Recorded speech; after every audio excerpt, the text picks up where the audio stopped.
Well, encouraging the next generation to inspire change through innovation and science. Joining us live to talk about the National STEM Festival are Kari, Byron, and Jenny Buccos, co-directors of the National STEM Challenge. Good morning to you guys. Thank you both for joining us. Kari, let's begin with you. Submissions are now being accepted for the second annual National STEM Challenge. So what is the goal for middle school and high school students? So the goal is for middle school and high school students to submit a science fair style project that will have a positive impact on the world. They are these incredible projects where kids are trying to solve problems that we face. It's a really great way to encourage them into a pathway into a STEM career. Nice. Okay, so Jenny, next question's for you. Last year, you guys had what, around 2,500 students or more that signed up. How are you guys encouraging more precipitation this year? I love precipitation. 2,549 last year. How we're encouraging more people this year?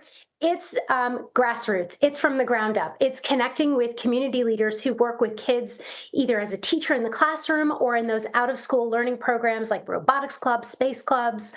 And those people know how to identify that kid that may sit in the back of the classroom and not raise their hand, but could potentially have the cure for a certain type of cancer.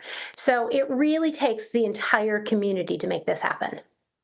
Oh, for sure. And we hope good things come out of it. Kari, what are you hoping to see this year? Oh my God. I've been involved in science fairs ever since my Mythbuster days. And I love that catalyst moment where a kid is seen and it really encourages what they are interested in. And it'll inform the rest of their lives. So for me, I love talking to the kids and hearing the things that really make them passionate. It's always been such an incredible highlight of my career. It's always good too, because then you get to see like the bright future that the world will be, you know, when it's in their hands. You're like, man, these kids are so bright. Jenny, you mentioned something about the kid in the back who doesn't raise their hand. How do you plan, or how do you hope to reach more, let's say, underserved communities in general?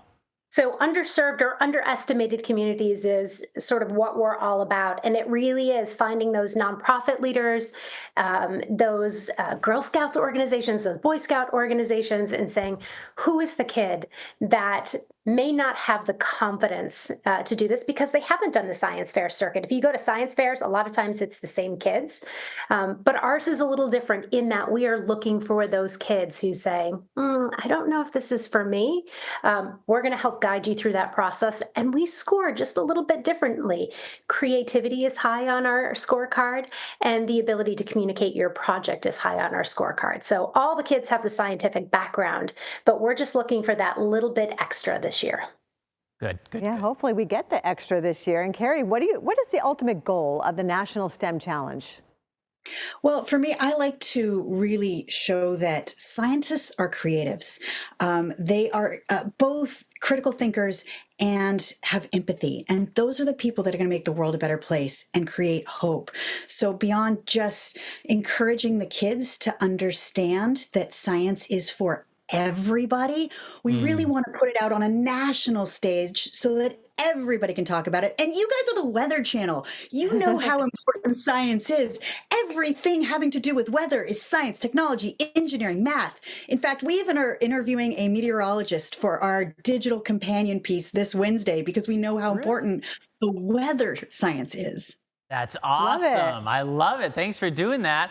All right, so for anybody watching right now, Jenny, where do they go for information, how to sign up and all that?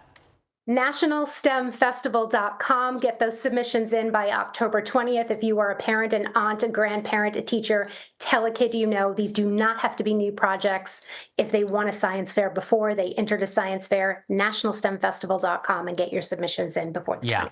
And the good thing to the parents too is like you don't have to have a huge bright idea. Just getting the kids there, they're gonna meet so many other of their peers. It's gonna be so great. Taking their interest in something. Right. Kari, Byron, and Jenny Buccos, thank you guys so much for being with us, co-directors of the National STEM Challenge. We appreciate your time. I don't know about you, but I used to like the science fair. Thank you. You learn so much. Yeah. And then even as a parent, helping your kids through it. Yeah. Then you relearn it too, which is always cool.